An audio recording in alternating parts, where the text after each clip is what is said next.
உலகின் தலைசிறந்த 2 ஆன்மீக ஞானிகள் நீங்க குகைக்குள் போய் கண்களை மூடிக்கிட்டு தியானம் பண்ணணும்னு சொல்லாம, உலக அமைதிக்காக நேட்டோ மாதிரி ஒரு சர்வதேச ராணுவ கூட்டமைப்பு வேணும்னு வாதிட்டா உங்களுக்கு எப்படி இருக்கும்? ம். இது நிஜமாவே பல பேரோட ஆன்மீக பிம்பங்களை சுக்குநூறா உடைக்கிற ஒரு விஷயமா தான் இருக்கும். ஆமா, அது மட்டுமல்லாம பல ஜென்மங்களா போராடி அடைய வேண்டிய அந்த ஞானோதயம் இல்ல இறையுணர்வு அப்படிங்கிறது உங்களுக்கு சளி பிடிச்சு தும்மல் வருது பாத்தீங்களா? அந்த மாதிரி போற ஒரு சாதாரண தற்காலிகமான உணர்வு தான் அவங்க சொன்னா உங்க மனம் எப்படி அதிர்ச்சியாகும்? கண்டிப்பா. ஆன்மீகம்னாலே ஒரு மரத்தடியில அமைதியா உட்கார்ந்திருக்கிற ஒரு துறவியோட சித்திரம் தான் நம்ம மனசுல முதல்ல வரும். ஆனா அந்த மாயையை உடைச்சு ரொம்பவே பிராக்டிக்கலான ஒரு யதார்த்தத்தை அவங்க முன்வைக்கிறாங்க. சரி, இத கொஞ்சம் விரிவாக பார்ப்போம். உங்களுக்காகவே பிரத்யேகமா வடிவமைக்கப்பட்ட இந்த ஆழ்ந்த அலசலுக்கு உங்களே வரவேற்கிறோம். நன்றி. இன்னைக்கு நம்ம கையில இருக்கிற ஆதார குறிப்புகள் தமிழ்நாட்டோட 2 மாபெரும் தத்துவ ஞானிகளான வேதாத்ரி மகரிஷி அப்புறம் ஸ்ரீ பகவத் ஐயா, இவங்க 2 பேரோட பார்வைகளை ஒப்பிடுற ஒரு அருமையான பதிவு.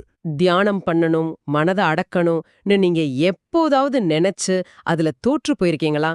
அப்படியானால் இந்த அலசல் கண்டிப்பா உங்களுக்கானதுதான். எந்த குழப்பமும் இல்லாம மிக எளிமையா இந்த 2 ஞானிகளோட மைய கருத்துக்களை நம்ம பிரிச்சு மேய போறோம். இந்த 2 பார்வைகளையும் இணைத்து பார்க்கறதுல தான் ஒரு பெரிய சுவாரஸ்யமே இருக்கு. 2 பேருமே மனித மனதோட ஆழங்களை ரொம்ப தெளிவா ஆராய்ஞ்சவங்க. முதல்ல இவங்க மனித மனதையும் தியானத்தோட உச்சநிலையையும் எப்படி பார்க்கறாங்க அப்படிங்கறதுல இருந்து நம்ம தொடங்குவோம். ஆரம்பிக்கலாம். மகரிஷி அவங்க துரியோதித தவம் அப்படின்னு ஒன்னு குறிப்பிடுறாரு. அதாவது விரிந்து சுத்த வெளியாய் உணரக்கூடிய ஒரு பிரபஞ்ச நிலை. ஆமா, அது பகவத் ஐயா சர்வரூப தியானம் அப்படின்னு சொல்றாரு. அதே போல ஒடுங்கி அறிவாய் இருக்கிற அந்த சுத்த வெளிய அடையிற தவத்தை நிர்விகற்ப தியானம்னு ஐயா அழைக்கிறாரு. இதெல்லாம் கேக்குறதுக்கு ரொம்ப நல்லா இருக்கு. ஆனா மனம்னா என்ன அப்படிங்கறதுக்கு இவங்க குடுக்கற விளக்கம்தான் எனக்கு கொஞ்சம் தலை சுத்தர வைக்குது. அது ஏன்னு எனக்கு புரியுது. மகரிஷியோட அறிவியல் பூர்வமான அந்த கூற்றுப்படி பார்த்தீங்கன்னா, மனம் அப்படிங்கிறது உயிர் ஆற்றலோட படர்க்கை நிலை. அதாவது அது காந்த அலையோட தன்மாற்றம். ஒரு நிமிஷம். படர்க்கை நிலை, காந்த அலையின் தன்மாற்றம், இதெல்லாம் கேக்குறதுக்கு ரொம்ப பெரிய அறிவியல் வார்த்தைகளா இருக்கே. இது அப்படியே நம்ம கடந்து போக வேண்டாம். சரி, தெளிவா பாப்போம். எனக்கும் சரி, இதை கேட்டுட்டு இருக்கிற உங்களுக்கும் சரி, இது கொஞ்சம் எளிமையா புரியணும். மனம் அப்படிங்கிறது ஏதோ ஒரு தசை இல்ல உறுப்பு கிடையாதுன்னு சொல்றீங்க. அப்படின்னா அந்த காந்த ஆற்றல் எப்படி எண்ணமா மாறுதுன்னு ஒரு எளிய உதாரணம் மூலியமா விளக்க முடியுமா? கண்டிப்பா. இப்போ உங்க கையில இருக்கிற மொபைல் போனையே எடுத்துக்கோங்க. உள்ளே இருக்கிறது வெறும் பேட்டரி, அதாவது மின்சக்தி. ஆமா. ஆனா அந்த மின்சக்தி திரைக்கு வரும்போது ஒலியா மாறுது, ஸ்பீக்கருக்கு வரும்போது ஒலியா மாறுது. மின்சக்திங்கிற ஒண்ணு எப்படி ஒலி மற்றும் ஒலியா தன்மாற்றம் அடையுதோ அதே போலதான் நம்ம உடலுக்குள் ஓடுற அந்த உயிராற்றல் மூளை வழியா செயல்படும் போது எண்ணங்களா மாறுது. ஓ, வாவ். இதத்தான் மகரிஷி தன்மாற்றம்னு சொல்றாரு. அதாவது மனம் ஒரு பொருளே கிடையாது, அது ஒரு ஆற்றல் மாற்றத்தோட விளைவு மட்டுமே. அட, இது மிக தெளிவான விளக்கம். அப்படின்னா நம்ம உடலுக்குள் ஓடுற அந்த காந்த சக்தியோட ஒரு இயக்கத்தை தான் நாம மனம்னு தப்பா புரிஞ்சு வச்சிருக்கோம். இதுதான் ஸ்ரீ பகவத் ஐயா இன்னும் எளிமையா சொல்றாரா? ஆமா, அவர் என்ன சொல்றாருன்னா, நான் அப்படிங்கிறது தொடர்ந்து கொண்டிருக்கின்ற நிலையா இருக்கிற மாதிரி தோணக்கூடிய ஒரு அலை இயக்கம் அப்படிங்கிறாரு. அலை இயக்கம்னா இப்போ ஒரு ஆத்துல தண்ணி தொடர்ந்து ஓடிக்கிட்டே இருக்கிறத பார்த்தா அது ஒரு நிலையான பாதை மாதிரி தோணும். ஆனா அடுத்த நொடி அங்க இருக்கிறது புது தண்ணி, அது மாதிரியா? மிகச்சரியா பிடிச்சிட்டீங்க. அதனாலதான் முடிந்து போன உன்னே உணர்வுகள்லாம் வருது அப்படின்னு ஐயா ஆணித்தரமா சொல்றாரு. நீங்க இப்போ உணர்ற கோவமோ இல்ல சந்தோஷமோ அது ஏற்கனவே உங்க உள்ளே உருவாகி முடிஞ்ச ஒரு காந்த மாற்றத்தோட எதிரொலி மட்டும்தான். இங்கதான் ஆதாரத்துல இருக்கிற மகரிஷியோட அந்த அற்புதமான பாலத்தோட உதாரணத்தை நான் கொண்டு வரணும்னு நினைக்கிறேன். சொல்லுங்க. ஒரு பாலத்தோட மேல நின்னுக்கிட்டு கீழே ரோட்ல வண்டிகள் போறதையும் வர்றதையும் வேடிக்கை பார்க்கற மாதிரி உங்க எண்ணங்கள் போயிட்டு இருக்கிறத எந்த எதிர்வினையும் இல்லாம கவனிச்சுக்கிட்டு இருங்கன்னு மகரிஷி சொல்றாரு. ரொம்ப ஆழமான உதாரணம் இது. இது கேட்கறதுக்கு எவ்வளோ அமைதியா இருக்கு. ஆனா என்னோட கேள்வி இதுதான். எண்ணங்கள் வெறும் ரோட்ல போற வண்டிகள்னா நாமே ஏன் அந்த ரோட்ல இறங்கி வண்டிகளை நிறுத்த முயற்சி பண்றோம்? ஏன் அந்த டிராஃபிக் போலீஸ் வேலையை நாம இழுத்து போட்டுக்கிறோம்? இங்கேதான் ஆச்சரியப்பட வைக்கிற விஷயமே இருக்கு. 2 ஞானிகளுமே மனதை அடக்கவே முடியாது அப்படிங்கறது ரொம்ப தெளிவா புரிஞ்சு வச்சிருக்காங்க. அடக்கவே முடியாதா? ஆமா, நீங்க கேட்டீங்க இல்லையா, ஏன் நாம ரோட்ல இறங்கி அடிபடுறோம்னு.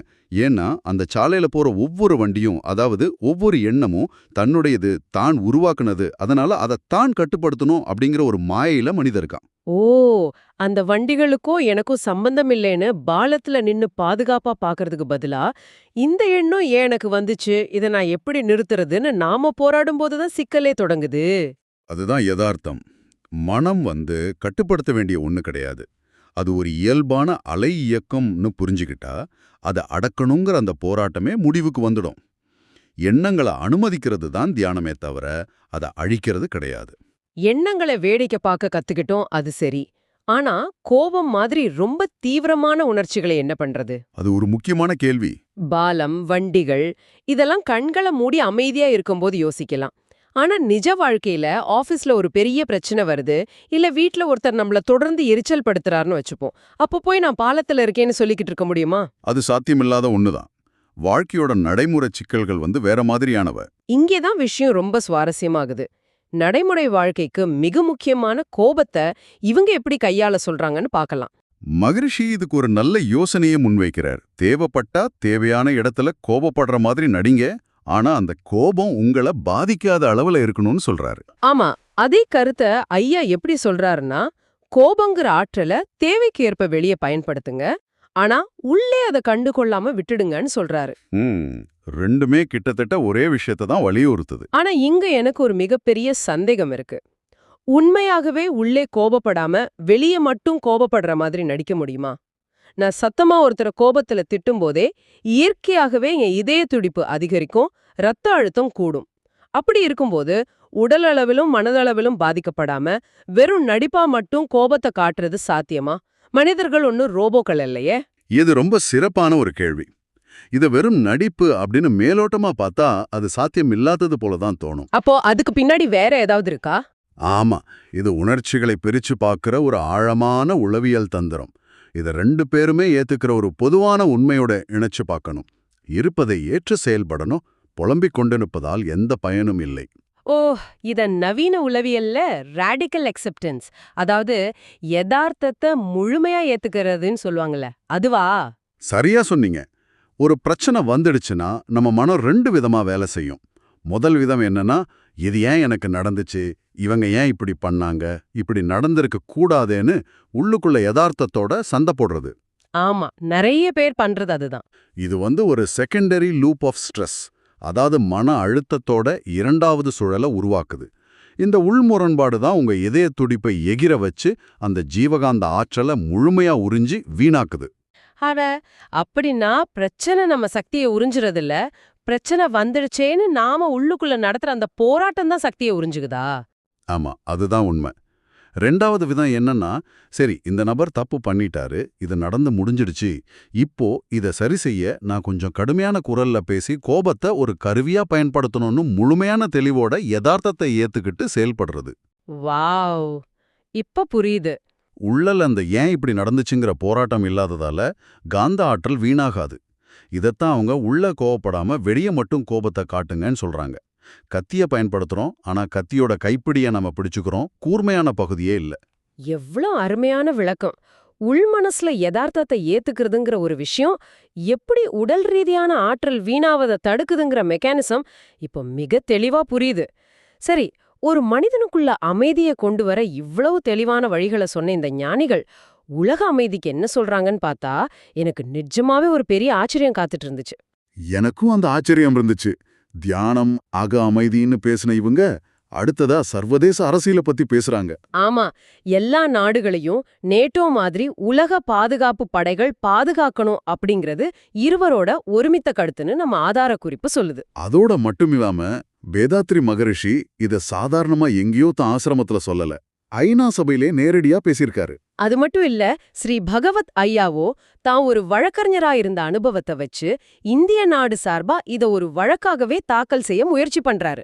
ஆன்மீகவாதிகள் குகைக்குள் தியானம் செய்வாங்கங்கிற பிம்பத்தை உடைச்சு இவங்க ஐநா சபை, சர்வதேச சட்டம், உலக பாதுகாப்புன்னு பேசுறது எவ்வளவு பிராக்டிக்கலான விஷயம். இது ஒரு பெரிய கண்ணோட்டத்துல இணைச்சு பாத்தீங்கன்னா, அக அமைதிக்கும் புற பாதுகாப்புக்கும் உள்ள தொடர்பை இவங்க எப்படி தர்க்க ரீதியா பாக்குறாங்கன்னு புரியும். உலக அமைதி இல்லாம தனிமனித அமைதி முழுமை பெறாது. அது உண்மைதான்.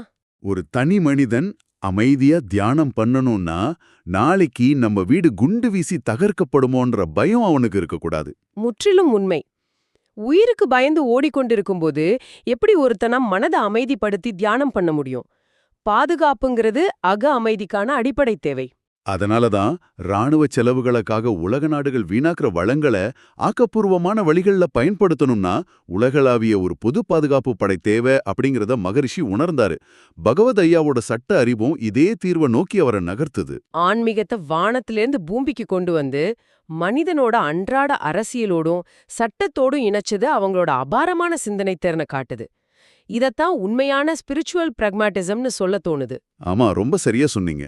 சரி, உலக அமைதியிலும் அன்றாட கோபத்தை கையாள்வதிலும் இவ்வளவு ஒத்துப்போற இவங்க எந்த இடத்துல முரண்படுறாங்க? இருவரோட தனித்துவமான பலம் எங்க இருக்கு? இந்த தத்துவ வரைபடங்கள் எங்க வெவ்வேறு திசைகள்ல பயணிக்குது? இதுவே நம்மோட இந்த அலசலோட உச்சக்கட்ட பகுதியா இருக்க போகுது. முரண்பாடுகள் தான் எப்போதுமே தேடல சுவாரஸ்யமாக்கும். வெவ்வேறு பார்வைகள் நம்ம புரிதலை இன்னும் ஆழமாக்கும். முதல்ல இருவருக்கும் இடையுள்ள அந்த பெரும் வேறுபாட்டை பார்ப்போம். ஆதாரத்தின்படி பாத்தீங்கன்னா பகவத் ஐயாவுக்கு விஷயங்களை விஞ்ஞான மொழியில, அதாவது இயற்பியல் ரீதியா விளக்க தெரியல.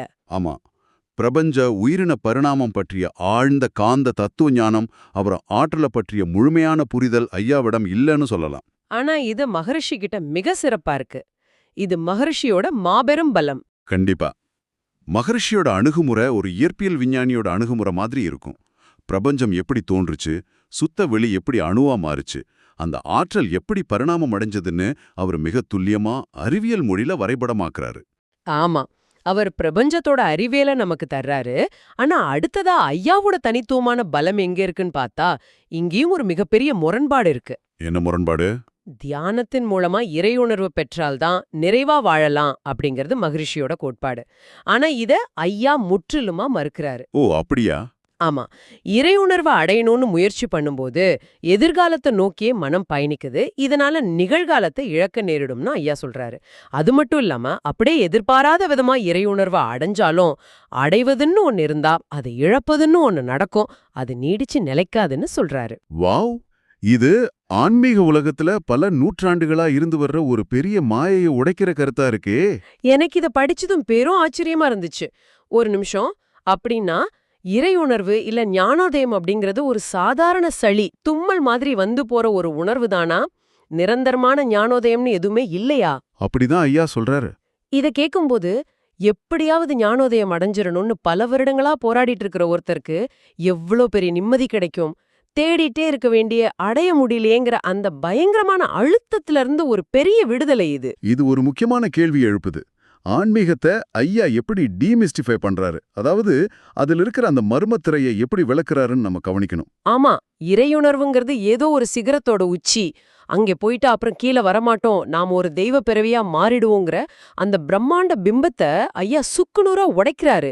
அடைவதுன்னு ஒன்னு இருந்தா இழப்பதுன்னு ஒன்னு இருந்து தீரும் அப்படிங்கிற பிரபஞ்ச விதியை அவர் நினைவுபடுத்துறாரு.